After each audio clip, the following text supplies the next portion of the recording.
How's your belly fat? Mine's good. How's yours? Mine's, Well, that put me on the spot. Today, we are going to talk about how to lose belly fat forever. But you'll look better And probably feel better. and feel a lot better in the short term. Right. Right. And all the crap from your diet. Right. Yeah. Sure. Someone had to say it. To take care of the immediate bloat. Number one, we've talked about this a lot. Are you ready to redefine what it means to thrive at any age? Welcome to Age is Just a Number with BJ and Ruth. In your 40s, 50s, 60s, and beyond, you deserve to live your best life. Say goodbye to preconceived notions and let's shatter those stereotypes together. Get ready to own your vitality because age, well, that's just a number. Hey, everybody, it's BJ. And Ruth. And we're back talking about health and fitness. And today, how's your belly fat? Mine's good. How's yours? Mine's, Well, that put me on the spot. Mine's okay. But today, we are going to talk about how to lose belly fat forever. Is that doable? Yeah, it is.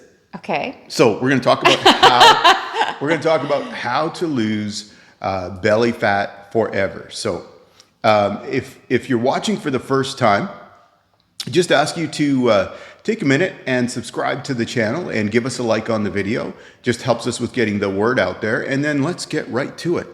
So first and foremost, we need to understand something about fat, and specifically about belly fat, is that there are two types that we're talking about. Okay, so we're talking about there's subcutaneous belly fat or fat, which is typically what everybody sees when you're carrying fat. So that's what's over the belt, the pot belly, whatever. That's what we talk about with that. Right. Okay. The other part is visceral fat, and visceral fat is far more dangerous because it goes around all your organs, and then there's all sorts of inflammation issues, potential, and so forth, and extremely, extremely unhealthy.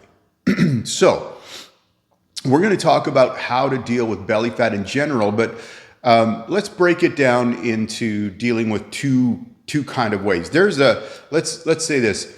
There's a short-term 7-day solution. Okay? Yeah. So, and that short-term 7-day solution. So here's the other thing.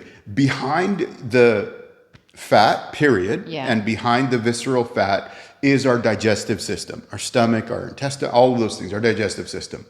And what happens for most people, I shouldn't say most people, what happens for a lot of people is based on your nutrition or lack thereof in terms of quality. You can be bloated in your digestive system.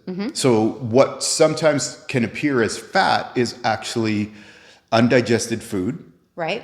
Up to 5 pounds or more. Yep. And water which comes from. So here's the thing. Where does bloating and water retention come from? It comes from eating too many processed foods. It comes from eating too much sugar. And it comes from eating too much sodium. Now, I want to qualify because salt's kind of been demonized. No one should have salt. Salt's bad. But not all, salt is not all bad. Your body needs some amount of sodium. Like I lightly salt all of my meals with, I think I use some kind of rock salt or Himalayan salt or something like that. Yeah. But I'm lightly salting all of my meals. But if you're in the situation where you're eating a whole bunch of junk food, it's also going to be high sodium. It's also so high sodium. Get too much, right? So if we make some adjustments to that, within 7 days you can expect to lose that bloat. Okay, but I mean, are you really losing the fat? No, but you'll look better. And probably feel better. And feel a lot better in the short term. Right. If you think about it. So, when you have a free meal, so let's say you have a regular nutrition plan, everything else is good and healthy, and you have a free meal of some kind.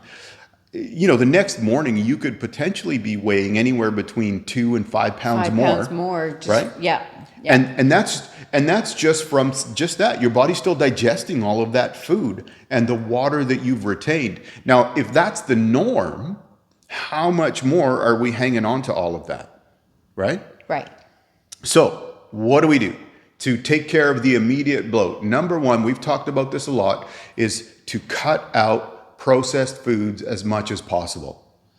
Simple rule of thumb, you probably heard this, not just from us, but we've said this, is stick to the outside of the grocery store. That's where most of the real food is. And when you start going down the aisles, that's when you start getting everything processed. Yeah, and one of the things I find is that a lot of people don't, when you do go down the middle aisles, a lot of people just pick up something off the shelf and put it in their shopping cart. They don't actually stop, turn it around, read the label. Less is more.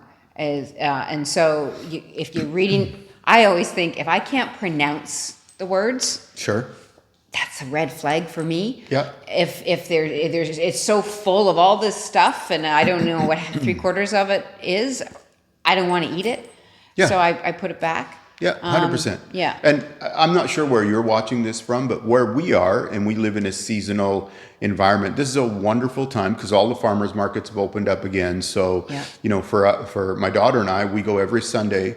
After we're done in church, on our way home, we stop at the same farmers market by our house and we get our produce from there. And you can't it tastes amazing. Yeah. And obviously you can't beat it in terms of freshness and quality and all of those things. So if you have that option available, that's certainly something to take advantage of, is go to your local farmer's market for, produce and things like that. So, but that's the short-term one. Okay. In the short term, what can you do? You can cut out all of that. Cut out all the crap from your diet. Right. Yeah. Sure. Someone had to say it.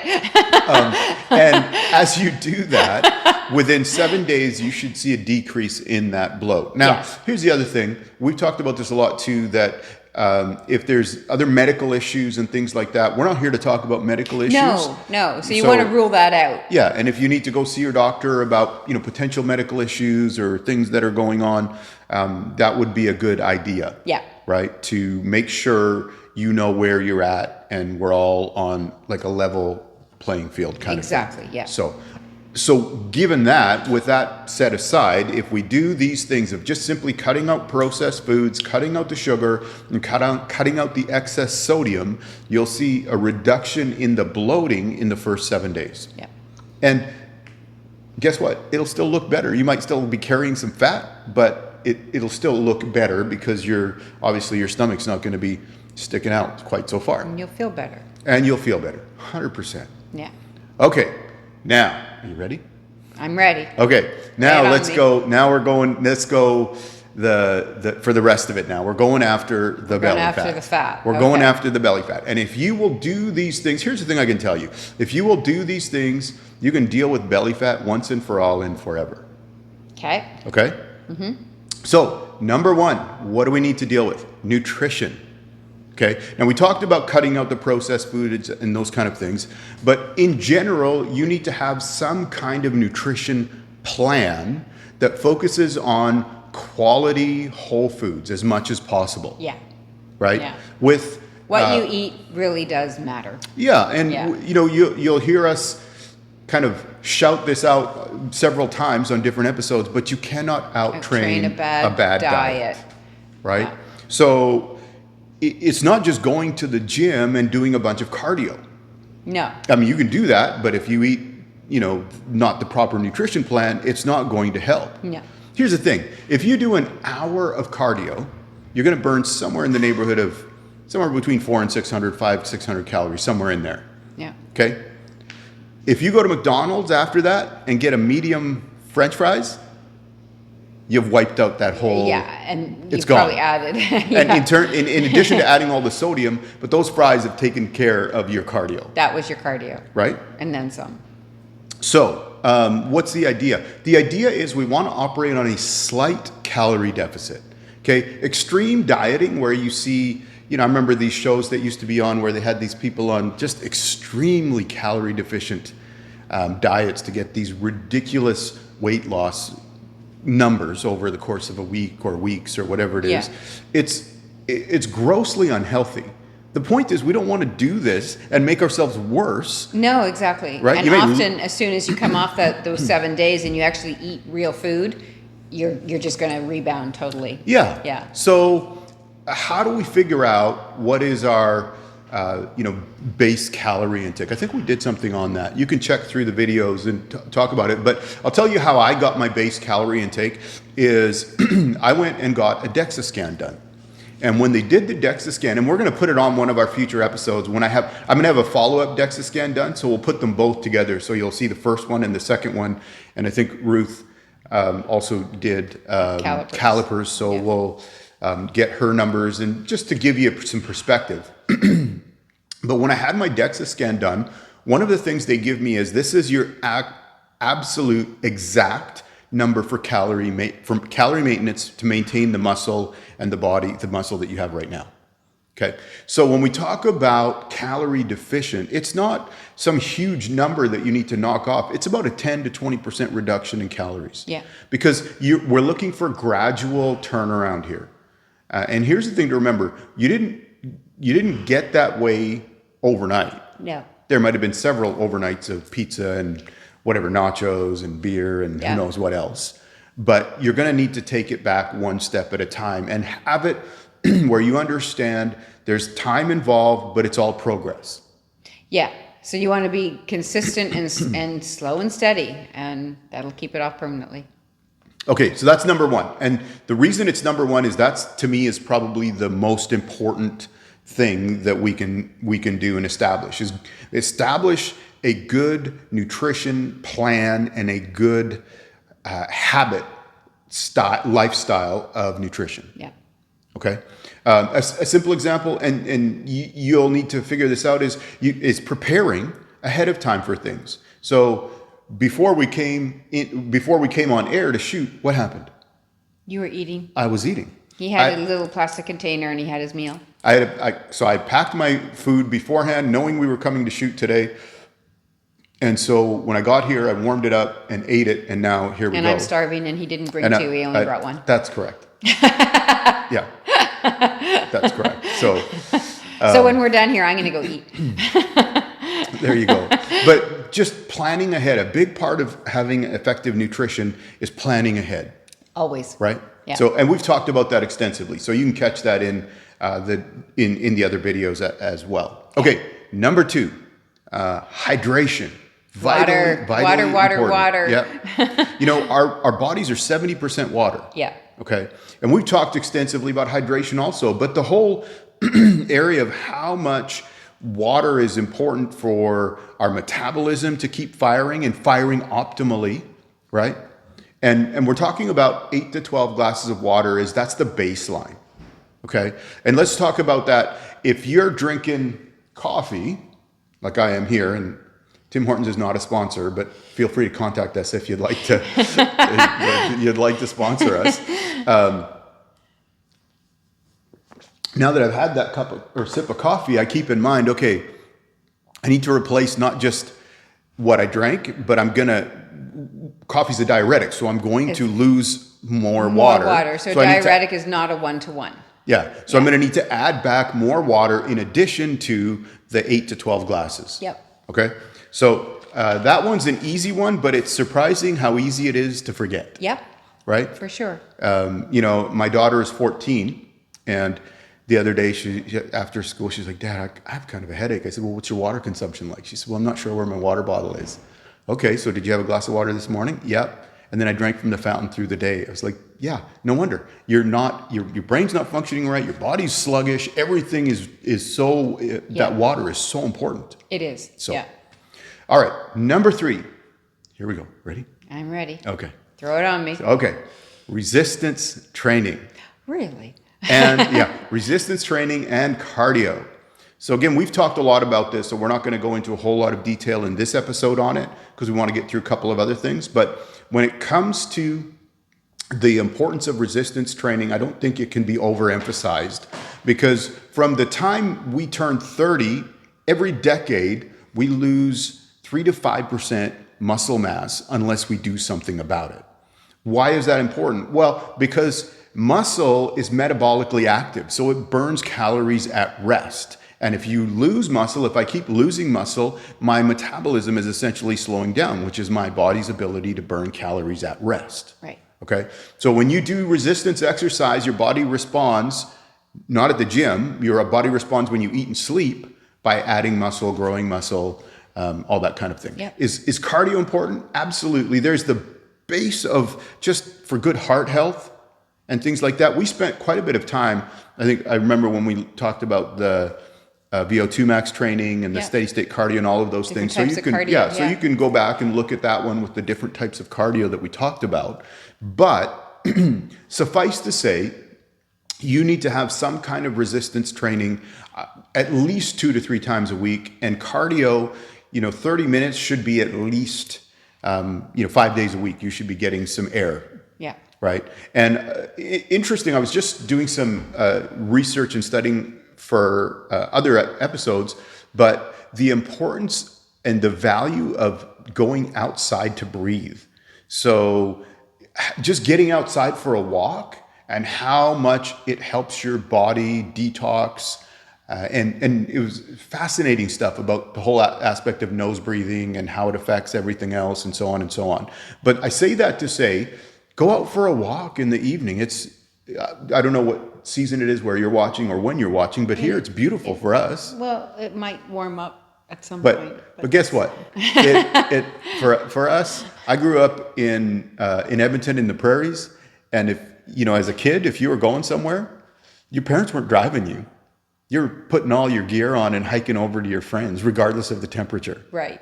Right. So we can all get out and go for a walk if we think it's important. It is important. And it is It's important. important to move. Okay. Yeah. All right. Number 4, and we're going to spend a little bit more time here. Do you want to guess what number 4 is? I have no clue. You won't even let me see the notes. This is because Ruth skipped our The pre-production meeting. I skipped the meeting. Skipped So the he's making me meeting. pay for So it. this is the repercussion of it. No. So number 4. Yeah, number 4 Number is 4. deal with stress. Oh, yeah. So stress is huge, especially in the modern culture, right? We live in a world that's very stressful, and it's learning to, let things roll off your shoulders and not get into that heightened state of stress, because there is a hormone attached to that called cortisol. Cortisol. So let's talk about cortisol. And here's the thing. Cortisol is in and of itself not bad, okay? When you have a cortisol rush, there's one of 2 things that you're going to do, fight or flight, That's right. okay? And then you should have fled or fought your way away to a place where the cortisol can come down. Right. And so it serves a purpose. However, in our world, we often, through our daily stress, will elevate that cortisol. We don't do the fight or flight because we're actually, And we stay there right, longer. and we stay constantly agitated. Constantly there, Constantly yeah. with high cortisol levels. And what happens then is elevated cortisol is also linked to body fat. That's right. And especially visceral fat in the midsection. Yeah. Which again we identified as that's the worst kind of fat that you can put on around your organs and stuff like that. So stress management. Say that 3 Say times that fast. 3 times fast. Ha! Right? Is vital. So Yeah. So what can we do? Well, one of the things I do personally, a yoga class, meditation, quiet the mind, learn to control the mind. So it's not to say that I can remove myself from a world of stress, Sure. because that's really unrealistic. But it's learning to, how do I cope with stress? Yeah. And so go for a walk. Remove yourself from what's causing that stress and just breathe. Just breathe. Yeah. Just learn to just... Yeah, for sure. Yeah. And so let's put that together with a couple of things. There's mindfulness. I was going to say mindlessness, but there's Mindfulness. mindfulness exercises you can do that just helps you control your thoughts, helps you calm down, Yeah. helps you just bring it down. Bring it down. Just chill. Just let me get myself sorted out here. Whatever that looks like. But there are different apps that you can use for mind. I keep wanting to say mindlessness. Mindfulness. Mindfulness. See, that's because you exercise. ate and you have a full belly and now Yeah. you can't think right. Right? No, my brain is firing. So mindfulness work. You can do some things specifically to help you control your mind, get your thoughts under control, and just some exercises there. The other thing that goes with that, and Ruth was mentioning, is breathing. So doing yeah. some actual breath work. I have a great app that I use to help me work on breathing. I don't get it's on me, but I don't do it every day, but I do it every few days kind of thing. And it's just to get into the habit and the practice of, it's a 4 second in, 4 second out, and just same thing. It's about relax and getting your mind to calm down and that whole work. So the breath work, the mindfulness work, and take advantage of the options that are out there for the different apps. Well, and things I was like going that, to say, right? because a lot of times if we try to do it on our own and we're not doing well on our own, go onto the apps and there are guided sessions that you can do. And Yeah. I'll often walk the dog and I'll put one on and it's quite relaxing. So, Yeah. So the other one, and Ruth said this as well, is go for a walk outside. Outside walk. And we talked about nose breathing, the importance of it in terms of how here's an interesting one that they find that nose breathing actually increases your nitric oxide levels. Mm-hmm. So I did not know that when I was first. I probably had known that, but when I was looking into it. So take some time and get out and just relax and go for the walk, whatever that might be. So don't expect that if you stay in the environment that's causing you stress, that it's just going to go away. So you actually may need to remove yourself from that situation and ground and relax and calm down. and you'll find that when you come back to that, whatever it was, you have such a different perspective of it that maybe it's not going to get you to that that heightened alert state. Sure. And I was just going to say, and remember, we're talking about going away temporarily. not just like not just running going out, AWOL and going gone out the door and gone. Yeah, so it's a temporary way as far as dealing yeah. with stress and managing this. All right. Okay. Number 5. We're at number 5? We're at 5. No. Wait. Another one for stress reduction is exercise. Oh, well, yeah. Okay. Yeah. So we've already talked about that, so we're not going to go into that. Yeah. But all right. Number 5 is sleep. Yeah. 6 to 8 hours. Okay. We've done actually a couple of full episodes on sleep. So the importance of it, I don't think you can downplay it, how important it is, especially, and what a challenge it is in our society, because one of the things about being connected all the time is we're connected all the time. You're connected to our all the devices, time, and right? we need to not be connected. But so it's interesting because I'm normally going upstairs to go to bed, and it's around 8:15. Yeah. And my daughter hears me coming up the stairs past her bedroom, and she'd be like, "Okay, good night." And I'm like, "Okay, turn off your phone," because she's talking to her friends or whatever, and okay, hang up, stop everything, go and make your lunch, and then get ready for bed. But I have no follow-up because I'm going to sleep. You're going to bed first. So, but the importance of sleep, I don't think, like we said, cannot be overrated. Let me read some things. I'm just going to list them right off. Results of sleep deprivation and of consistent. It's not what you do once, it's what you do consistently. Right. So sleep deprivation is linked to muscle loss. We talked about that. Linked to high blood pressure, diabetes, heart attack and stroke, degradation and weakness of the immune system, and higher pain sensitivity. Mm-hmm. Yeah. So, so you could go like this. So, Ruth got a good night's sleep because she wasn't like, didn't say ow. I wouldn't say ow anyway. Yeah. I wouldn't give it to him. Get a good night's sleep. And you can go back on those sleep episodes. We break down sleep hygiene, setting up the room, the color, the light, all those things. Because I think the biggest culprit is our devices, whether it be a television, an iPad, a phone. Yeah. Turn them off. Keep them off. They have their purpose, but when you're trying to sleep, that's not the time and place for Not them. so much. Okay. And last but not least, when you put all of this together, you need to make sure whatever you come up with is sustainable. Mm-hmm. So realistic and sustainable. So don't, say I'm going to go to the gym 6 days a week. if that's not realistic for you. If that's not your pattern or Right. your level of commitment, then why would you set yourself up for failure? Right. So start with something. Start somewhere, something that you can grow on. Start with, okay, I'm going to sleep. I'm going to go to bed by a certain time. I'm going to not go down the middle sections of the grocery store. Yeah. Or I'm going to remove the sugar from the house. I'm going to remove or add these things into the fridge and the pantry and all these kind of things. So, but make it sustainable. And if you have a family, you need to have your family engaged in the process. Yeah. Right? It can't be, well, I'm going to do this and my family's going to still continue to do all this other stuff. And how do you do that? Well, you need to get the buy-in from them. Yeah. Right? It's not about you come in and you're like, now this is the way it's This going is to the be. way it's going to be when it hasn't been that way. Kind of like talk about it, ease Yeah, into yeah, it. yeah. Why don't we try one new thing every week? Doesn't have to be like everything all at once.